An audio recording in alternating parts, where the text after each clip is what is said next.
So, summer has kind of hit. It's warm and sunny, and I get a bit burnt every once in a while.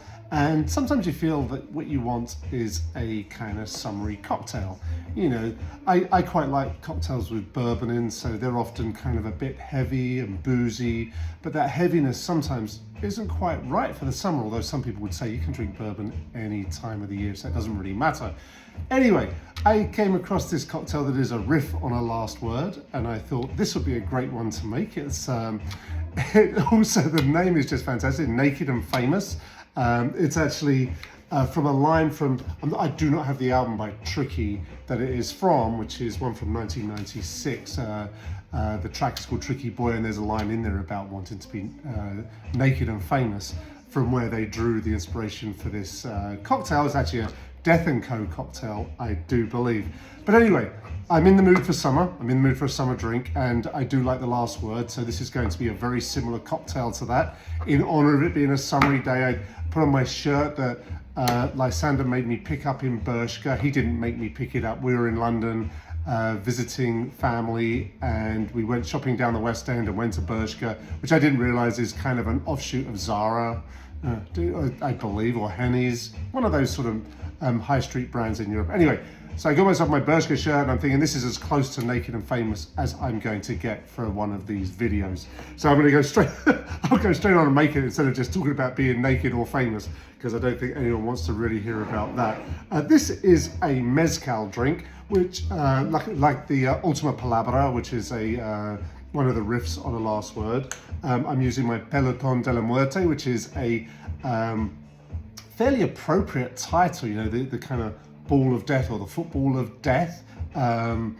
which is great because one of the teams I support is the Seattle Sounders, and they kind of got beaten in all of their Club World Cup games in Seattle just this summer, and so it really was a football of death for them. We're going to go and see them next week, and hopefully they do a little bit better than that, but not that they did badly. I just want to emphasize that, given the task of their job against Paris Saint-Germain and Atletico Madrid, I think, and Botafogo, they performed admirably. Cannot tell a lie. Anyway, stop talking, Richard. Stop talking about football. It's this stuff, and get on with the cocktail. It's an equal parts cocktail.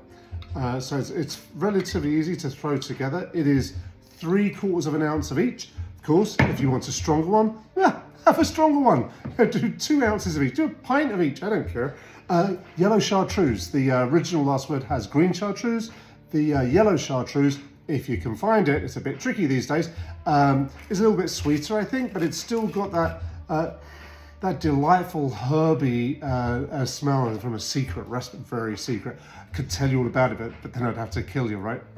Anyway, we'll have a 3/4 ounce of this good stuff, like so. Next ingredient is one of these orange red bittersweet liqueurs, or not liqueurs, aperitifs, like Aperol. This is not Aperol, this is also Italian. This is Cristiani Orange Aperitivo. There's lots of them out there. They would all just be fine as long as they're that sort of Italian-y, bittersweet orange liqueur. They might have, well, not liqueur, keep on saying liqueur, aperitif, is what it is. And then the final ingredient, again, 3/4 ounce of that, is going to be some freshly squeezed lime juice. I happen to have some from camping. We were camping and I took some limes along. We didn't wind up using them for some reason. So what better use than to make a cocktail like this? Obviously this goes in a shaker because it has citrus in it. So we'll stick that on there and give it a good shake.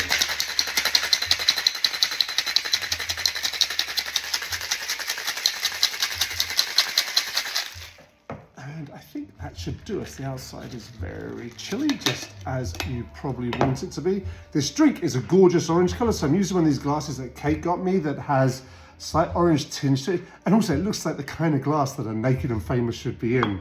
Don't you think? I do. Anyway, let's strain this puppy into here. Now this should probably be fine strained. I've mentioned that before with drinks like this. There's often a talk about fine straining drinks, but I kind of like the little particles of ice in top of the drink.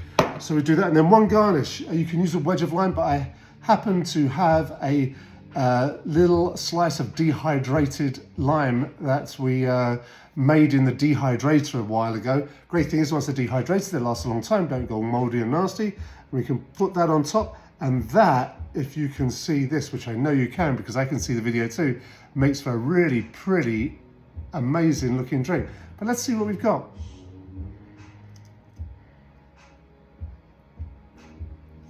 Oh, that is wonderful. I don't know if it's going to make me famous, but at some point I probably will be naked.